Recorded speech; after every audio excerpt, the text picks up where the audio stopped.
পৌষ মাসের প্রথম রবিবার অবশ্যই করুন এই একটি কাজ, এতে আপনার সকল মনস্কামনা পূর্ণ হবে। জয় শ্রীকৃষ্ণ, রাধে রাধে। নমস্কার বন্ধুরা, অন্তর্পূজা চ্যানেলের নতুন আরও একটা ভিডিওতে আপনাদের সকলকে স্বাগত। আশা করি ভগবানের আশীর্বাদে আপনারা সকলেই ভালো আছেন। বাংলার নবম মাস হল পৌষ মাস। এই মাসটি মল মাস নামেও পরিচিত। বাঙালি হিন্দুরা যে কোনো শুভ কাজ শুরু করার পূর্বে শুভ দিনক্ষণের বিচার করেন, কিন্তু পৌষ মাসে সেরূপ কোনো দিনক্ষণ থাকে না। এই মাসটিকে বাংলার মল মাস বলা হয়।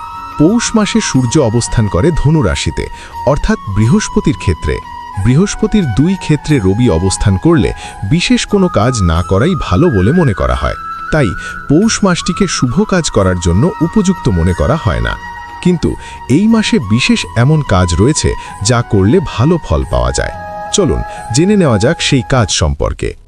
পৌষ মাসের প্রথম রবিবার একটি বিশেষ দিন হিন্দু শাস্ত্র মতে, কারণ এই দিনটিতে সূর্যের পুজো করলে বিশেষ ফল পাওয়া যায়।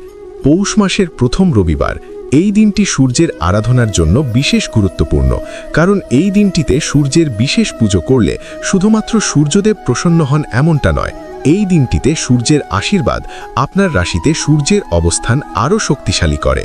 পৌষ মাসের প্রথম রবিবারই সূর্যের পুজো করার দিন বলে চিহ্নিত হয়েছে। এই দিনে সূর্যের বিশেষ পুজো আপনার সমস্ত ইচ্ছে পূরণ করতে পারে।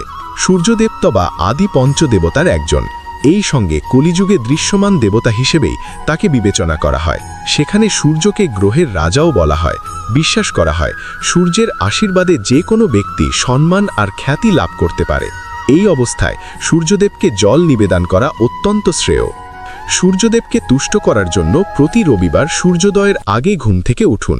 প্রতিদিনের কাজগুলি সামলান, স্নান করুন এবং পরিষ্কার কাপড় পরিধান করুন। এরপর বাড়ির পূজার স্থানে ভগবানের সামনে প্রদীপ জ্বালান। তারপর একটি তামার পাত্রে চন্দন, অক্ষত, লাল ফুল রেখে সূর্যদেবকে অর্ঘ্য নিবেদন করুন। এছাড়াও সূর্য দেবতাকে সন্তুষ্ট করার জন্য অর্ঘ্য নিবেদন করার সময় এই মন্ত্রটি পাঠ করতে হবে: ওম শ্রীউ সূর্যায় নম, ওম বাসুদেবায় নম, ওম আদিত্য নম। জ্যোতিষ মতে রবিবার সূর্যের কৃপা পেতে প্রতি রবিবার আপনার বাড়ির প্রধান দরজার দুই পাশে দেশি ঘিয়ের প্রদীপ জ্বালানো শুভ। এটি বিশ্বাস করা হয় যে এটি বাড়িতে ইতিবাচক শক্তি নিয়ে আসে এবং আশীর্বাদ অক্ষুণ্ণ রাখে।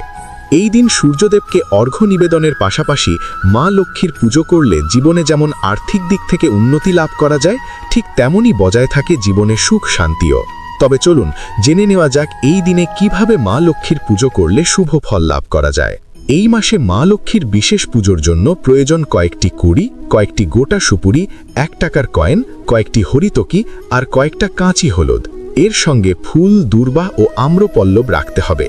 যেহেতু এটি নতুন ফসল ঘরে তোলার সময়, তাই ঠাকুর ঘরে একটি বাটিতে বা ঘটে সামান্য নতুন ধান ও একটি কুড়ি লক্ষ্মী দেবীর সামনে রাখুন।